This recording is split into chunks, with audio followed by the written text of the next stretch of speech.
Dumami.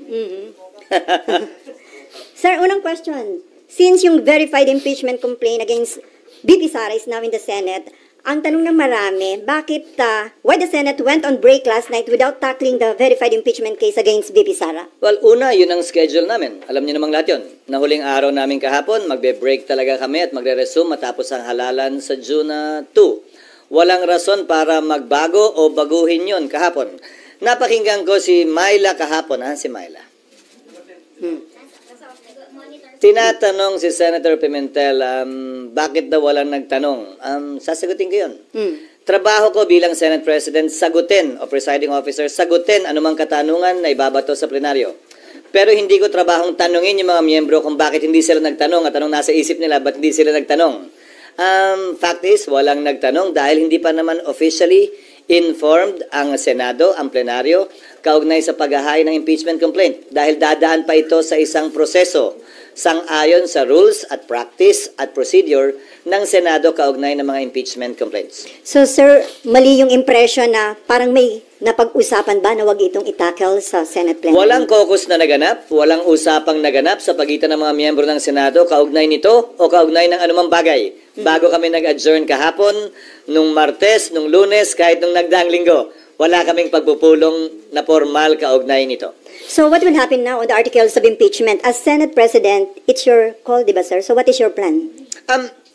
Isa-isayin muna natin. Sang-ayon sa rules ng Senado, kapag kami inihaing articles of impeachment or complaint or resolution on impeachment sa Senado, the Senate President, nakalagay sa rules namin, shall take proper order of the subject of impeachment. And ano bang ibig sabihin ng shall take proper order of the subject of impeachment? Hindi nung impeachment complaint, hindi nung impeachment but the subject of impeachment.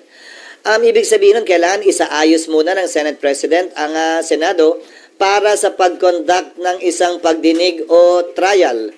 Sasagutin ko rin yung isang napakinggan kong abogado na tila eksperto din daw sa mga bagay na ito.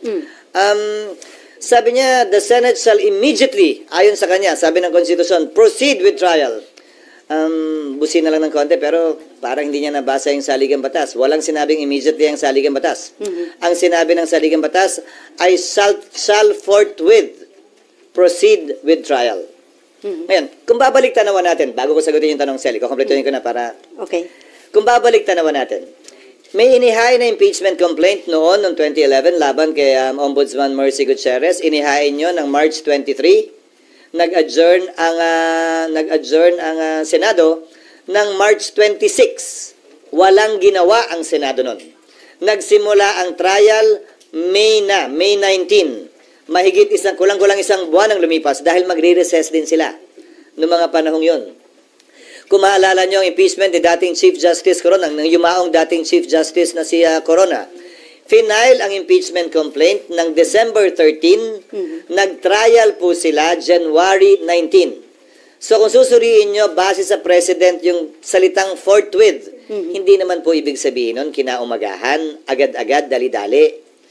Mahigit 2 buwang inupuan, pinag-aralan, binasa, tiningnan ng Kamara yung mga impeachment complaint na nakabinbin.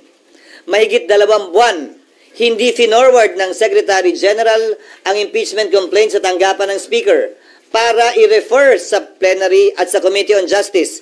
Magkatabi lamang naman ang kwarto tulad sa Senado ng Secretary General at ng Speaker, ang Secretary ng Senate at ng Senate President. Bakit naman kami bigla sasabihang gumalaw umakto agad sa loob lamang ng ilang oras? Kung nagpa-banjing-banjing sila gawin ito, siguro wala naman silang basihan ngayon na madaliin kami, lalo na nasa huling araw na ng sesyon. Yan pinadala sa amin, halos mag-aalas 5 pa ng hapon. So, bilang katugunan, gagampanan namin ang aming tungkulin na pwedeng magawa habang recess, kabilang na ang pag-review ng rules ng Senado sa impeachment dahil kailangan po itong i-update. Halimbawa, yung pagkakaroon at requirement ng judicial affidavits, yung pagkakaroon ng provision at procedure para mag-hearing sa harap ng commissioner, yung pagkakaroon ng matatag at malakas na pre-trial procedure para swabe na at hindi na komplikado at magulo yung trial proper. Ito ay mga bagong procedure sa rules of court na pumasok bago po namin itinalaga yung aming rules on impeachment noon na kailangan po naming baguhin. Pangalawa, Kailangan pa rin pag-aralan siyempre ng Secretary General ng Senado, ng Secretariat ng Senado, yung impeachment complaint mismo. Tinanggap lamang namin yung kahapon. So dun sa nagsasabing, bakit hindi agad-agad binabasa baba? May trabaho po kaming kailangan gampanan. Halimbawa, sang-ayon po kasi sa e-commerce law at sa e-gov law, pwede naman maglagay ng e-signature. Hindi ba? Sa resolution, sa bill, sa committee report. Pwede ang e-signature dahil hindi po yan verified. Subalit, ang complaint or resolution on impeachment, verified po yan. Pinanumpaan dapat yan sa harap ng Secretary General ng Kamara. Susuriin pa po isa-isa ng Secretary ng Senado yung mga pirma kung isig ba yun o wet signature. Bawal po ang isig. Dahil kailangan pinanumpaan ito. Paano ka manunumpa sa harap ng SecGen kung inutos mo lang yung opisina mong i-affix yung isig? Meron naman pong app, gagamit kami ng iba't ibang app para makita at malaman kung isig nga ba siya o wet signature. Para matiyak na yung bilang talaga ay sapat dun sa 1/3 para mag-comply dun sa direct filing sa Senado. Mga halimbawa lamang ito na mga dapat pang gawin at gampanan ng Senado. At bilang panghuling sagot, para mag-convene ang impeachment court, kailangan may sesyon ang Senado. Okay. Para manumpa ang impeachment judges, kailangan may sesyon ang Senado. Bagaman ang trial pwede mag-proceed kahit na recess, tulad ng nangyari kay dati at yumaong Chief Justice Corona. Dapat ito'y masimulan, makonvene at mapanumpa ang mga judges kapag may sesyon. So kung may mangyayari mang aksyon o kaganapan kaugnay nito, yan ay mangyayari sa June 2, pag-resume ng Senado, matapos ang eleksyon at pasayan ng mayoriya ng Senado kung aamyendahan ba yung rules, anong ilalagay sa rules, i-authorize ba tulad ng nasa rules of court ngayon na suppletorily applicable na pwedeng mag-hearing habang recess dahil may 12 senador pa namang maiiwan natatawid hanggang 2028 pa ang termino, kabilang ako. 12 lamang naman ang matatapos ang termino. Gagawin ba yung parang sa rules of court? I'm only citing examples na i-authorize yung 12, parang hearing before a commissioner. Natanggapin lamang yung ebidensya.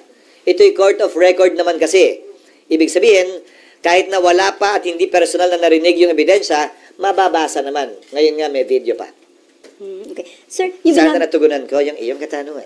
Sir, Bagaman mahaba. Sir, yung normal course of events na hindi kayo pwedeng mag-impeachment trial dahil naka-adjourn yung session. Pero according to Senate Minority Leader Coco Pimentel, may tinatawag siya na extraordinary situation na pwede niyong i-waive yung rules at kung acceptable to everyone, pwede pa rin kayo mag-conduct na impeachment trial kahit naka-break ang session. Pwede na, gaya ng sinabi ko, ginawa yan nung panahon ng impeachment ni dating Chief Justice Renato Corona. Tumuloy yung impeachment trial bagaman nag-adjourn na ang Kongreso at ang Senado. Nasa rules namin yun. Hindi na kailangan maging extraordinary pa. Pero ulitin ko, kailangan nasimulan at sinimulan ang trial ng may sesyon dahil kailangan mag-convene ang impeachment court ng may sesyon. Walang sariling buhay ang impeachment court, hiwalay sa Senado mismo, sa plenaryo ng Senado. Kinakailangan ng plenaryo ng Senado para masimulan ang impeachment court. So sir, it is better ba kung na-submit ng House of Representatives earlier a few days before ng adjournment para may time kayo na na-actionan sa That plenary? is water under the bridge. It's not for me to decide or pass over the wisdom, absence, or lack of it on the part of the House in filing it a few hours before we adjourn. Mas marapat siguro sila ang matanong kaugnay niyan. Pero ulitin ko, hindi naman siguro makatarungan o tama na pagkatapos nilang upuan ito ng ilang buwan. Biglang pwersahin, pipilitin at sasabihan kami ng sino mang galing sa Kamara na, hoy, bilisan nyo, aksyonan nyo, ano ba kayo? Hindi. Hindi ganon at hindi ako papayag din nun. Ang impeachment process para sa akin, hindi mahalaga kung pabor kayo o kontra, hindi mahalaga kung ma-acquit o ma-convict. Ang mahalaga para sa akin, bilang tagapangulo ng Senado, maging maayos ito, sang-ayon sa batas, credible, kapanipaniwala, at magagawad ng hustisya. Pabor man yun sa opinyon ng mas nakararami o konti o hindi. Considering yung mention nyo ng mga possible scenarios, sir, can we say na walang mangyayaring impeachment trial during the break or mahirap? Wala. Legally, it cannot be done. So, Legally, it cannot be done, again, as I said, because the impeachment court was not convened the impeachment complaint was not referred to plenary for there to be a basis for the impeachment court to be convened by the Senate sitting as a legislative body, hindi muna as an impeachment court. Sir, kahit sinabi ni PBBM na ayaw niya sa impeachment dahil divisive, sinuportahan pa na isang religious group, pero still, natuloy pa rin na-impeach si BP Sara sa House, na i-transmit dito sa Senate. Indication ba yon na hindi nagpa-impluensya ang House of Representatives? Siguro mas sila yung dapat mong tanongin yan, hindi ako. Basta ang Senado, gagampanan namin ang tungkulin namin ng, tatagalogin ko ng may malamig na neutralidad ng isang hukom na walang kinikilingan. We will perform our duty and function with the cold neutrality of an impartial judge, and without fear nor favor, we will rule over things as we see fit and based on what is right and what the law provides. Since it is a political process, can we expect na lahat po ng mga senador na tatayong impeachment judge ay magiging fair and impartial, considering na iba kaalyado ni BP Sara? It is a political process, pero para sa akin, ito'y masasaksihan ng ating mga kababayan, tutunghayan ng ating mga kababayan. At malaki ang papel na gagampanan ng public opinion naman talaga dito. At yan ang tinatawag na political process siguro. Pero maging ganun pa man, siguro sabay-sabay tayo, impeachment judge man or mga kababayan natin na manonood sa pagdinig. At base sa ating mapapakinggan, makikita, hindi maririnig o hindi makikita, tayo mismo ay gagawa ng sarili nating pasya. At dahil political process nga ito at mga politiko ang tatayong umuupo bilang hukom, sinong politiko ang kilala mo na sumusuwag, ika nga, sa public opinion, lalo na sa panahon ng halalan. So, inimbento talaga itong sistemang ito na nagsulat ng ating saligang batas para ganito naman talaga. Hindi para maging sobrang hiwalay, ika nga, sa opinion ng publiko kaugnay sa bagay nito dahil politiko din naman ang hinuhusgahan. From Myla muna, although parang nabanggit nyo na, kung sir, kung after election magko-convene yung impeachment court, tas limited na yung time ninyo, carry over yun kung bago na yung composition ng mga senador at kongresista sa 20th Congress? Iyon ang aking paniniwala. Bakit? Ang Amerika, kung saan natin kinopya yung ating sistema ng demokrasya at Republican government, yung kanilang Senado, sa pagkakaalam ko, 1/3 lamang ang hinahalal at any one time. May naiiwang 2/3 pa rin. Kaya pwede mong sabihin, continuing body talaga yung Senado. Ang Senado ng Pilipinas, 12. So, walang majority, walang quorum ang maiiwan. Subalit, ilang bagay ang nais kong sabihin kaugnay nito. Tingnan nyo na lamang ang mga collegial courts dahil ito hindi function ng legislature. Hindi ito typical na bill sa aking pananaw na pagtapos ng Kongreso, i-file mo uli. Pag hindi na-aprobahan, kailangan aprobahan uli ng magkabilang kamara. Kahit na-aprobahan sa kamara, dito hindi, simula uli sa simula. Halos lahat naman siguro sang-ayon. Ito ay impeachment court. Hiwalay sa function ng lehislatura. Pero syempre, kikilalanin ang pagtatapos ng termino ng mga miyembro nito. So ano ang pwede nating ihalin tulad dito? Ang mga collegial courts. Ano-ano ang collegial courts? Sandigan Bayan, Court of Appeals, Supreme Court. Isama mo na yung Constitutional Commission, kabilang na Civil Service, ang COMELEC. Tanong, kapag kami nakabinbin bang kaso sa mga ito at nagpalit sa tagal ng kaso sa mga korteng yan, ang mga maestrado ng Korte Suprema, maestrado ng Court of Appeals ng Sandigan Bayan, dahil ito ay mga courts of record naman, dinidismiss ba yung kaso o nagpapatuloy lamang? Hindi ba ang sagot ay nagpapatuloy lamang ito? Patuloy lamang yung mga kaso maski nagpapalit. Ang bumubuo ng collegial court na yon, tulad lamang ng impeachment court. Lalo na, court of record din ang impeachment court, kung saan magpalit man, mag-absent man, hindi man mapakinggan ng personal ng impeachment judge, pwede pa rin siya gumawad ng desisyon base sa record na tinanggap ng ebidensya ng impeachment court. Sir, may patanong lang si Nympha. Paano kung magpatawag? Asan ba sila? Nasa press officer. Paano daw kung magpatawag ng special session si PBBM? Pwede nyo na actionan yung impeachment? Oo, pwedeng mangyari yon. Pero ang pagpapatawag ng special session sa aking pagkakaalam ay hindi para mag-convene ng impeachment court. Sa aking pagkakaalam, ang pagtatawag ng special session ay para sa mahalagang bagay at panukalang batas na kailangan ipasa. Ayon sa ating saligang batas. Hindi ito isa o saklaw marahil ng probisyong yon, kaugnay ng special session. Pero haharapin namin yon pag nandiyan na. Siyempre, pag nagpatawag ng special session, sang-ayon man kami o hindi, siyempre, alam namang hindi kami mag-attend. Okay, Mav and then RG.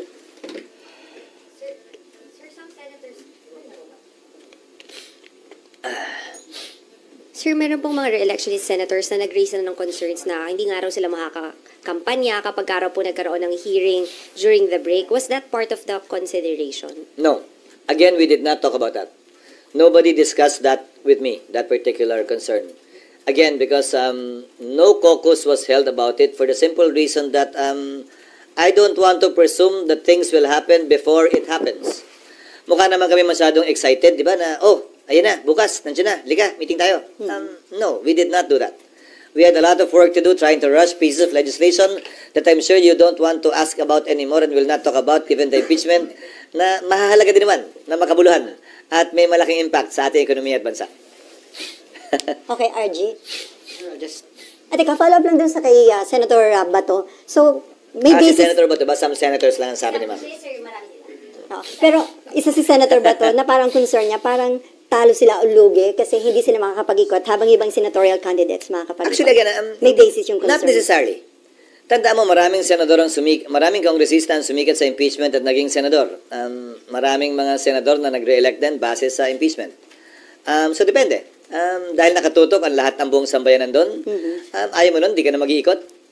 Kung yun talaga yung pakay mo, meaning, so, depende. Sagot ko ron, depende. Pero ulitin ko, hindi namin napag-usapan yan. But it can make or break re-electionism. Well, definitely. Pero it's a platform, it's an opportunity. Saan ka makakakita ng live na teleserye tungkol sa tunay na buhay ng tao na hindi susubaybayan? Nasa sayo na lang kung yung karakter mo ba'y kontrabida ron o bida. At wala pang bayad, free.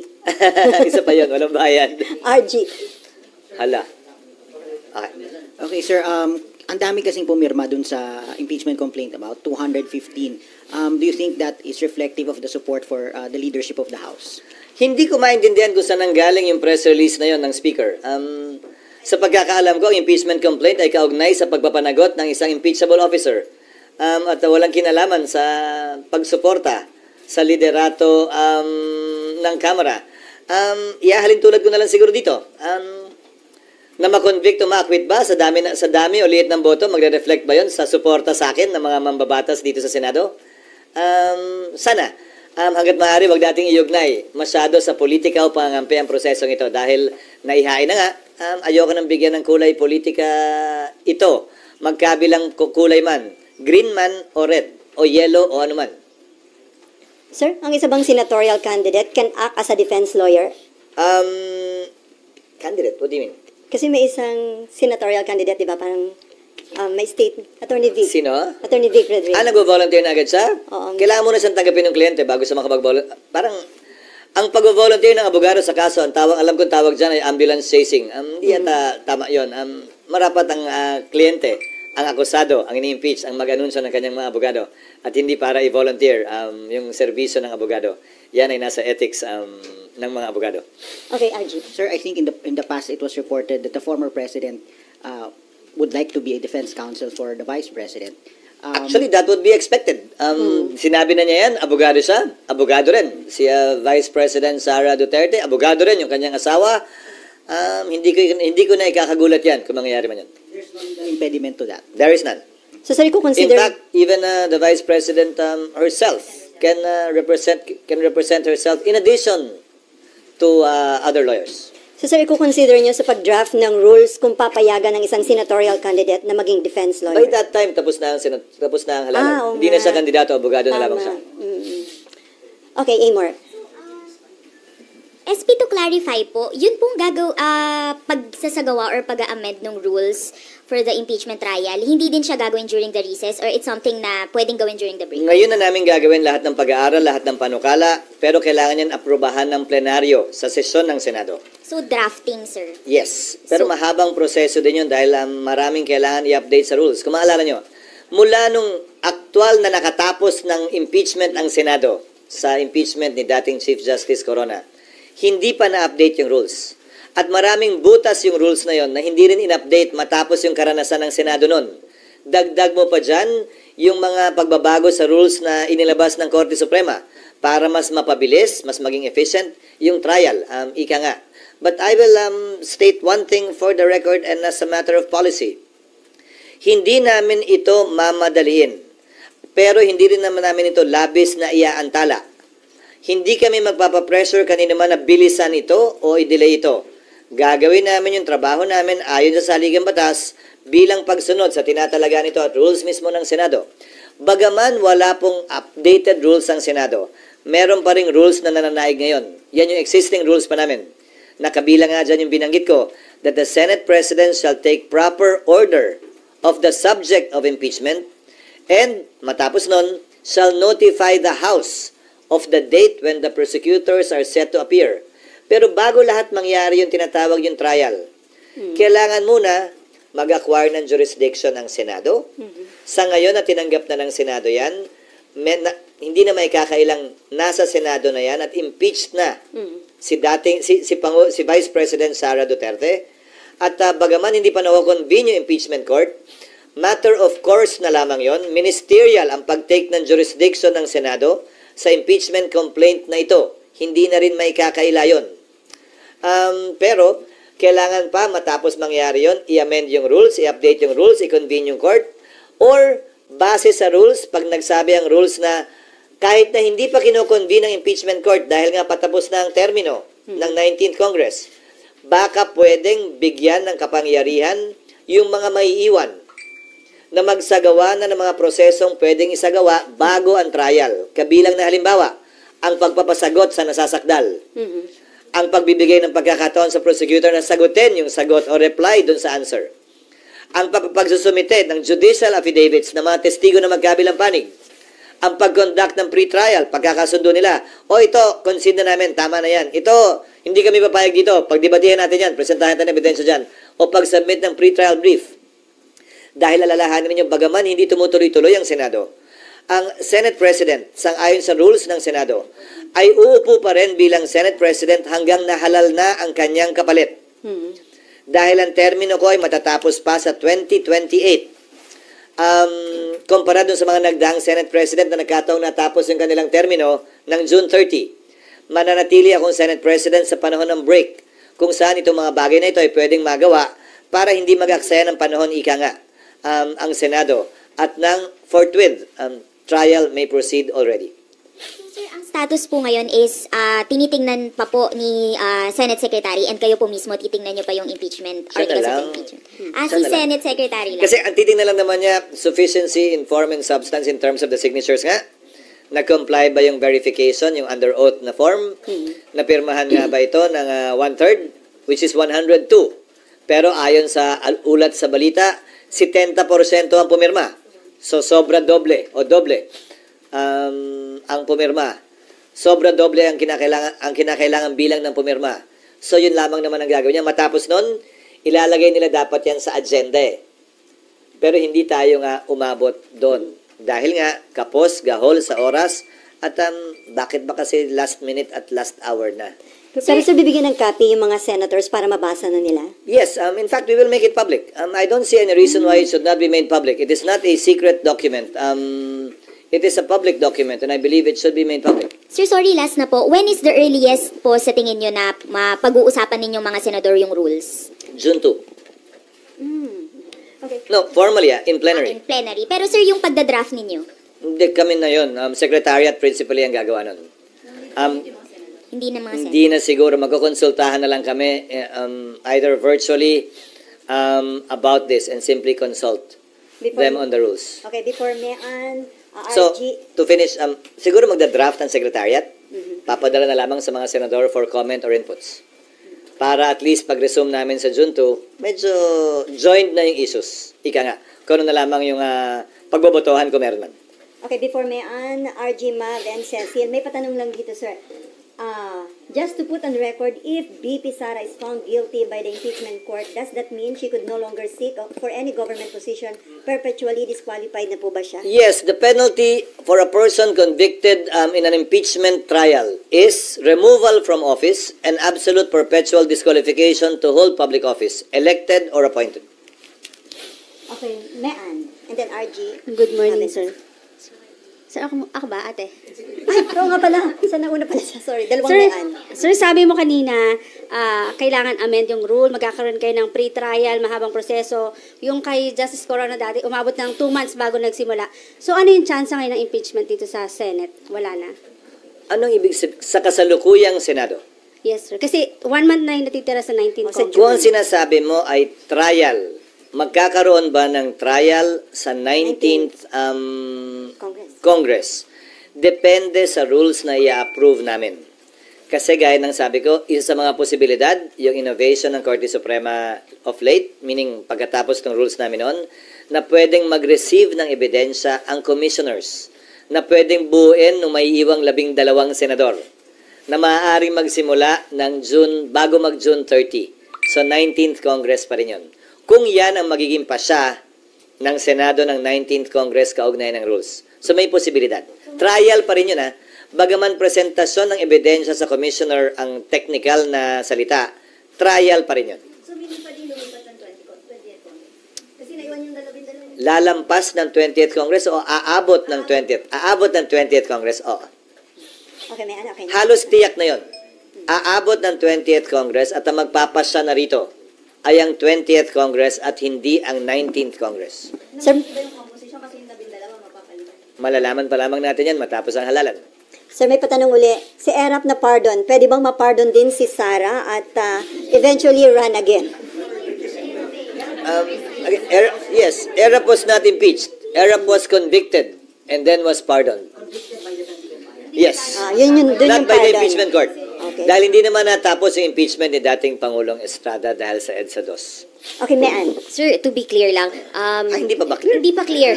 Sir, kasi yung natanong na kayo na pero para lang mas malinaw. Yung kay Senator Coco na sinasabi niyang special circumstance na pwede pa rin magkasundo kayo 100%, mag-convene kayo ng impeachment court during the break. Hindi na yun mangyayari. Only when, as I said, the impeachment court was convened.